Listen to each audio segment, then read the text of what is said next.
Hey guys, so it's been interesting watching the right meltdown over Donald Trump's announcement that he is going to approve 600,000 new visas for Chinese students, Chinese nationals who are going to be students in the United States. Here's the announcement.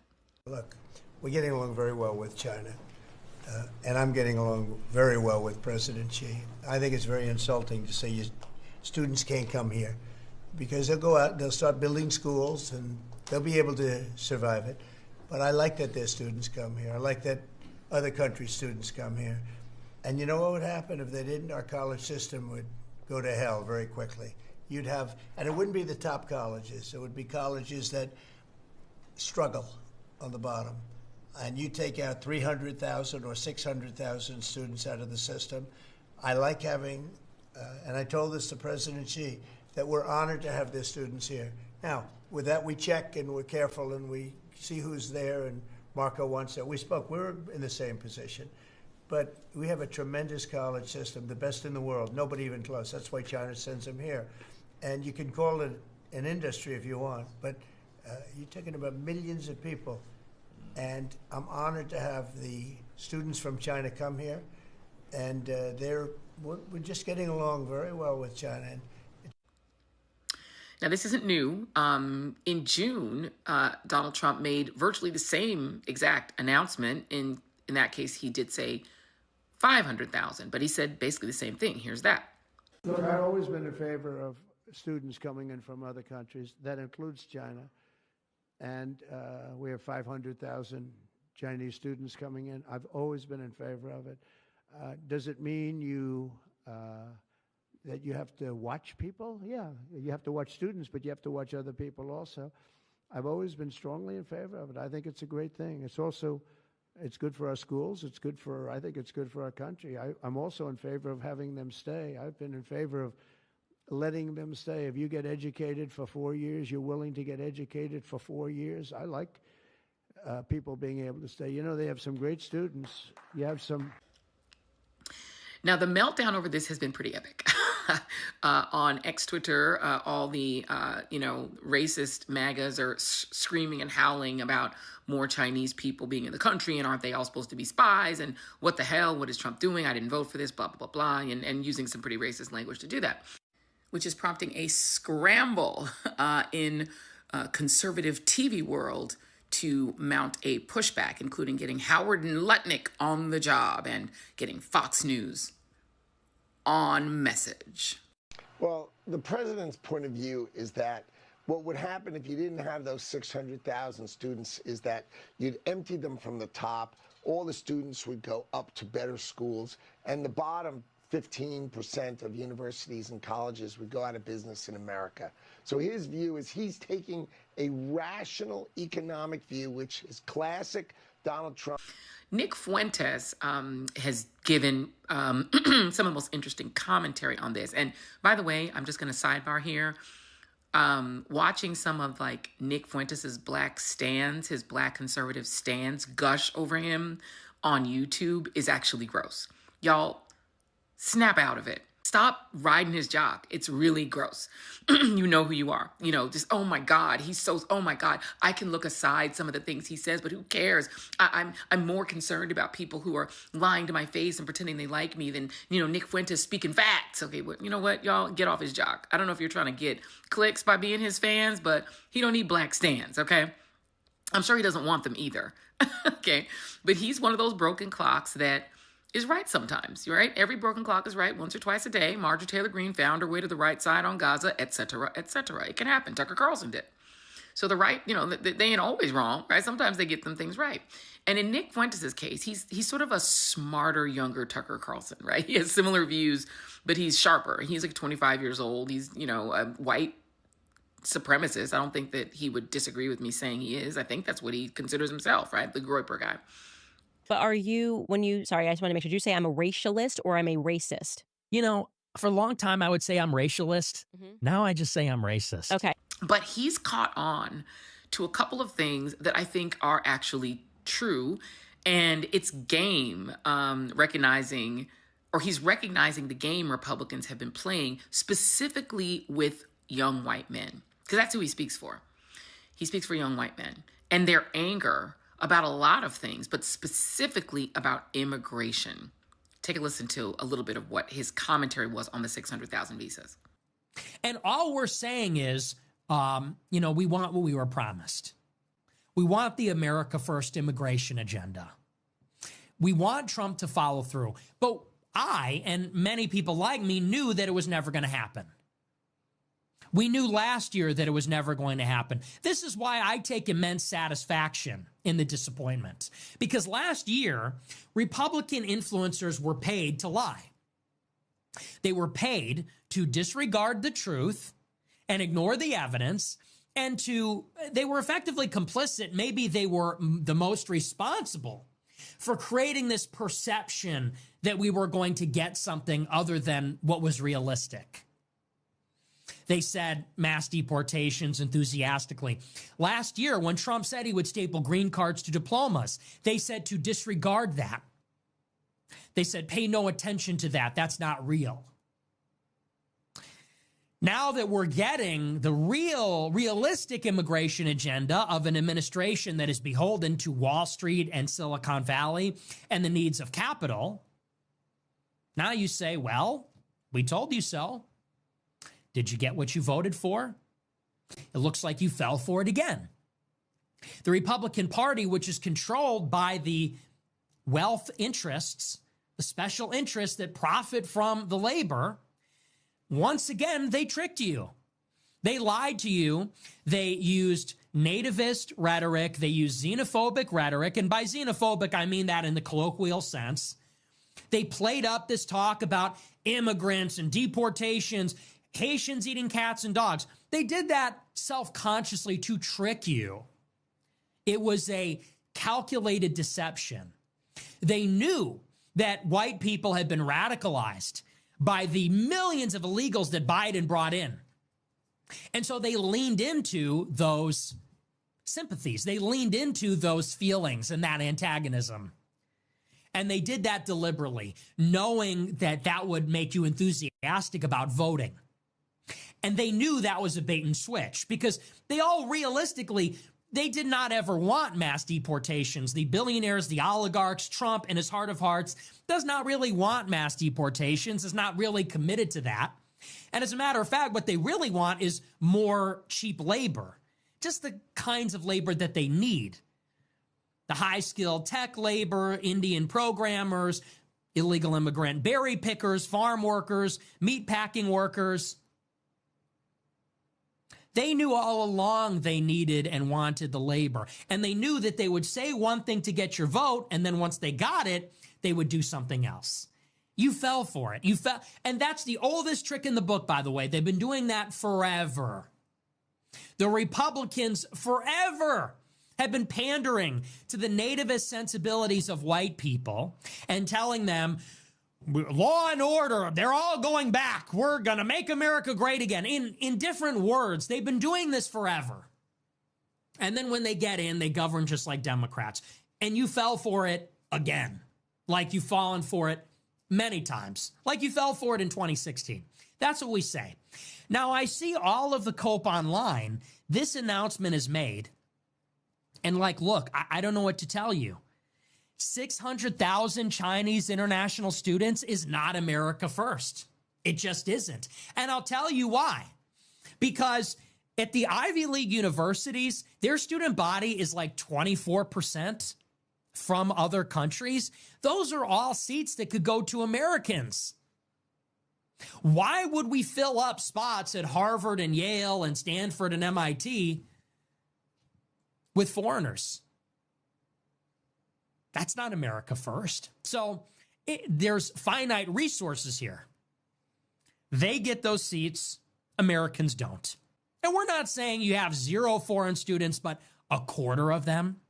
Okay, now let me unpack a couple of things. Thing one, Donald Trump, when he said in his commentary that if these colleges did not admit these foreign students, a lot of them would go under. He's actually right.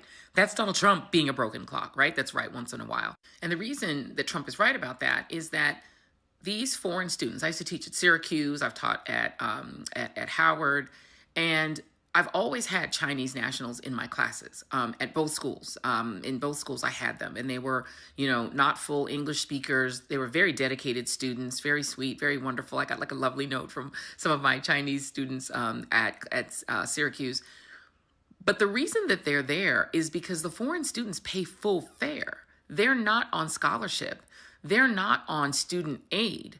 When I went to Harvard, I was on almost entirely scholarship, right? I had an academic scholarship to Harvard, which meant that out of the $22,000 a year at the time, which is crazy because it's like 80 or 90,000 now, but it was 22,000 a year when I went to Harvard.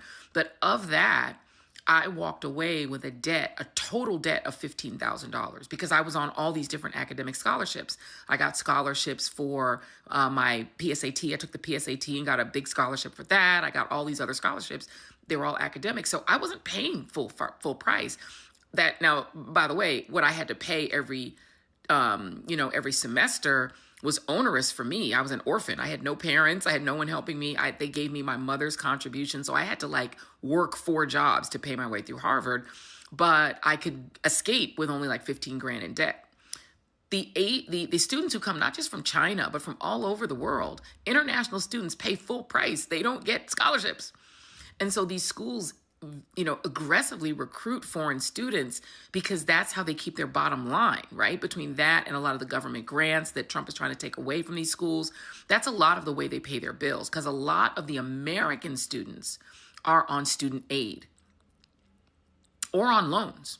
A lot of kids are on they come out deeply indebted because of student loans, right? My husband went almost entirely on loans and came out with like a house. He could have bought a house with the amount of money of debt, right, that he owed when he left college. So bottom line, the foreign students are needed by the colleges because they help pay the bills. That's a very important thing. Also, the foreign students then go back to their countries in many cases and help their countries advance scientifically. A lot of them are in technical, fields, et cetera. Or they stay here and then they get H-1B visas. They stay and they form industries in the United States. Elon Musk being one of them. He and his brother were here on a student visa, stayed in the United States from South Africa. Here, we'll give you $3 million. Yeah, it sounded extremely, we thought they were crazy. Why would they do that? It was literally like, these people are insane.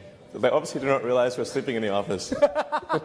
In fact, when they did fund us, they realized that we were illegal immigrants. Well, yes, we were. I'd say it was a gray area. Yeah, yes, we were. We were illegal immigrants. Stayed in the United States and built Tesla as a business. They bought it. They didn't create Teslas. They bought Tesla. And they, got involved in PayPal and other industries. All these South African members of the PayPal mafia, you come in on some sort of student or other visa, and then you stay here and you build U.S. industries. And so that's number one, right? Then Fuentes says, those 300,000 seats that are currently held by foreign students, or the 600,000 Trump is going to increase it to, those should go to American students. But here's the problem. The American education system is deeply broken at K through 12, and the Republican Party is making it worse. American students are less educated and less qualified in many cases to get into these colleges, the elite colleges especially. Yes, Harvard's student body is probably a quarter or more foreign students. They come in more qualified. If you spend a year outside of the United States in K through 12 school, you'll probably be left back a year. Or if you come in from Europe and then go to an American school, you'll probably be put ahead a year, right?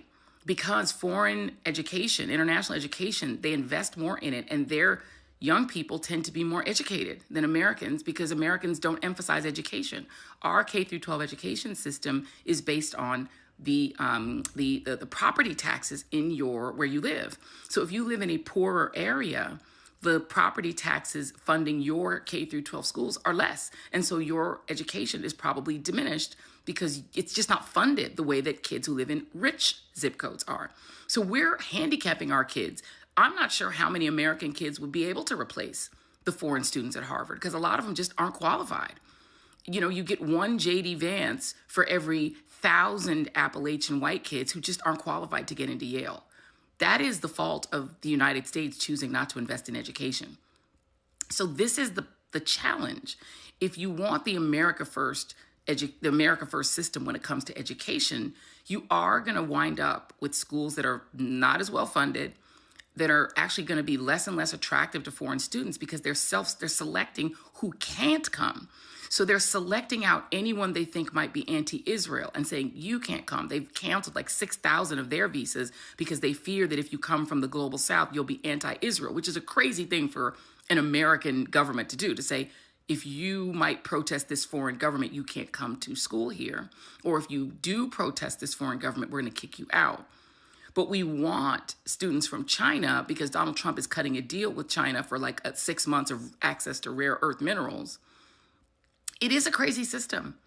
And I think white America, you've got to realize that you guys are getting played because the angry young white men who think that they're going to replace those, that those 600,000 seats should have been theirs, y'all weren't going to get in anyway.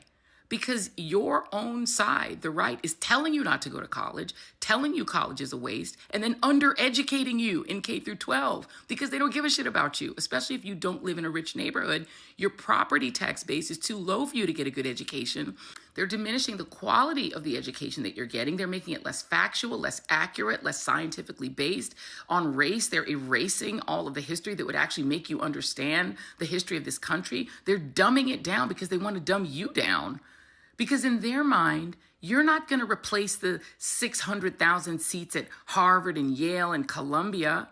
If there was a true America First agenda, then this country would actually invest in K through 12 education, but they're doing the opposite. And in red states, they actually spend the least on education. The state with the worst education system in the country is Oklahoma, where they are handing out mandatory Bibles in classrooms. They're not improving their STEM education in Oklahoma. Do they even have STEM education in K through 12 in Oklahoma? No, they're giving you Bibles to read. They're doing the same in Louisiana, Mississippi, Texas. They're deleting education. They're making it less accurate, less scientifically based, less historically accurate. They're basically focusing on making sure that you don't feel bad having to read about slavery. White America, that's what they're giving you. What they're saying is we're just going to erase everything that makes you sad about the antebellum South and make you read a Bible. They're not trying to prepare you to go to Harvard and Yale. Are you serious right now? The reason that there's a mediocrity, the reason y'all are so mad at me and Wajahat Ali is we're trying to tell you they want you to be dumber and they want you to be angry. Nick Fuentes ain't wrong that white American men are radicalized by immigration. And note that Donald Trump has even shifted on that. Suddenly, his masked, armed police, they're supposed to be about crime, not immigration. Have you noticed that shift? It was about rounding up all the illegals. Now it's about crime. And it's about occupying American cities in red states too. It's about making sure that there are armed police and armed military on the streets when the election happens, just in case y'all are not still red-pilled enough to vote for Republicans. Do you not see what he's doing? If America wanted to make an education system that would put 600,000 Americans, even white Americans, in those seats that international students have, then red states would invest in education. They don't. There's a reason so many students at Harvard and Yale come from New York. Have you noticed how many of them come from the Northeast? The reason that affirmative action came and looked for me in Denver, Colorado is because I wasn't in New York. It was like, ooh, we could find somebody that's of a different state that comes from Colorado. That's like rare. Like, let's get this smart black girl from over there. That's why so many colleges wanted me, because they're so full of New Yorkers, because they have a great education system. So does Massachusetts. So does Vermont, right? So you guys have to wake up to the game. What the billionaire class wants is not 600,000 white American, working class Appalachians in Harvard. What they want, what the billionaire class wants, is cheap labor in the fields, cheap labor in the meatpacking plants that they control, that have no rights, no voting rights, no unionization rights. They want cheap labor at the Amazon warehouse. And they want that to keep coming without those people being able to get any rights so that they can never stand up to them. Now, they may want some of y'all angry young white men for the meatpacking plants. They know full well that you're not going to be any good to them in the fields, because that's why there was slavery, because white American farmers couldn't handle working in the fields the first time. Y'all burned up in the sun, and they were like, ooh, we can't do this. Let's get the blacks. They can stand the heat. They literally said that in the Articles of Secession for the states that seceded from the Union. Black people are the only ones who can handle the work in the fields. And now it's brown people that can handle the work in the field. That's why they're here. They are being pulled here because the big farm industry wants them here. That's why farmers need them. And so the billionaires are not going to let that go, but they're happy to have it be incarcerative, right? They're happy to detain these brown people in private prisons, make money doing that, and then put them in the fields by force. Or they'll do that in a heartbeat. They would happily have back an indentured servitude system. All they care about is profits. And they do not care about you either. And so all of the angry white men, all the groypers who are just being suddenly opening their eyes because, Nick Fuentes is telling y'all the facts. Yeah, y'all are getting played because the influencers who are getting paid to tell you to keep voting Republican, they're being paid to get you to vote Republican, not to help you, to make you richer or wealthier or better off in America. They don't care about you either. They don't care about you any more than they care about the blacks or the browns or the Asians. They don't care about none of y'all. They don't care about any of us. What they care about is their profits, their endless profits. And what's going to happen is the rich billionaires who came in, many of them on student visas, hello Elon Musk, are going to keep getting the H-1B visas they want, y'all. They're going to keep getting all the immigrant labor they want, and all of the foreign students are going to keep getting those spots at Harvard, Yale, and all the colleges and elite universities because they need the money. And right now, Donald Trump has so ruined America's reputation that foreign countries don't even want their kids coming to our colleges. They're too afraid they're going to get rousted on the street. So we're actually going to lose economically, lose college attendees. The tariffs are going to kill us. Like, we're literally being destroyed. And what is Donald Trump getting for that? He's getting to be one of the billionaires. Game, set, match. He played y'all, and he's reaping the financial benefits while all of you are out there screaming, he lied to me. Yeah, he did. He played you. If you don't watch yourself, capitalism will hand you a Trump Bible made in China, a couple of out-of-context lines from MLK, and tell you that it's all good and you need nothing more. You will get nothing but the wages of whiteness. They will say, don't worry about it. Watch these brown people get screwed up on the street. Watch them get arrested and thrown to the ground. That's enough for you. They're not going to give you jobs. They're not going to make anything affordable for you because they don't care about you. They care more about making sure that no one protests a foreign country, Israel, than about you. If you can't see that, I don't know what to tell you. They want you to be prayed up, angry, enraged, and focused on being mad at brown and black people. Now they're pretending that they're going to fight crime to satisfy you. You need the military to fight crime, particularly in cities where crime is already going down. The black and brown communities who are experiencing, in many cases, the underpolicing and overpolicing aspects of crime, they didn't ask for the military to come in there. They asked actually for decent policing. And so since that's not happening, you're saying the military is going to do that?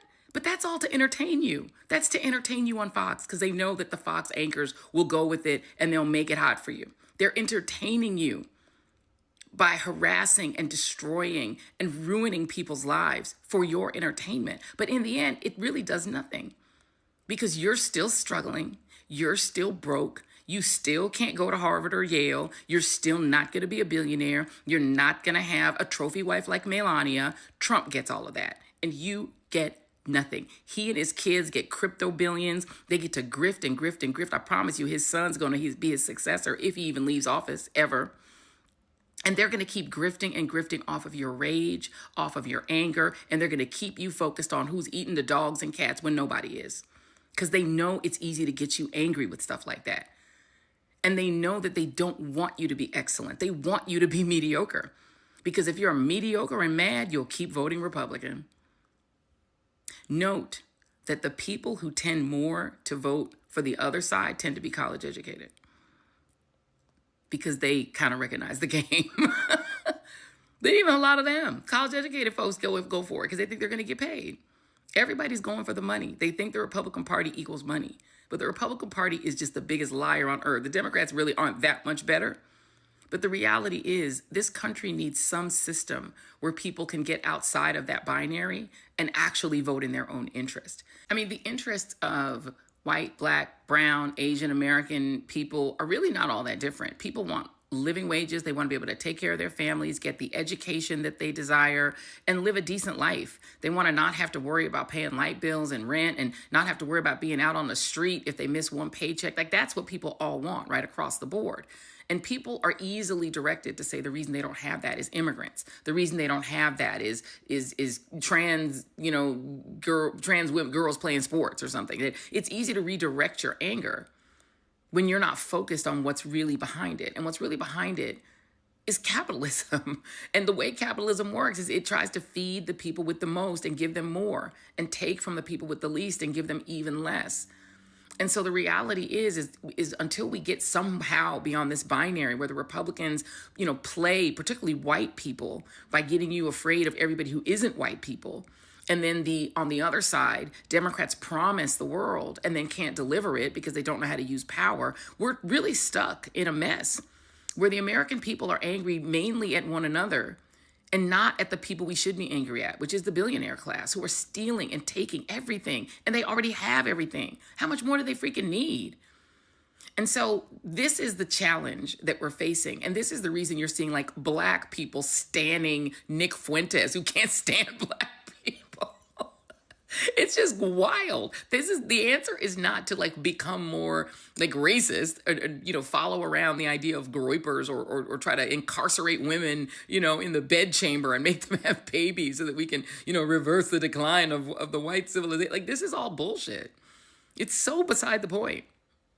It's so beside the point.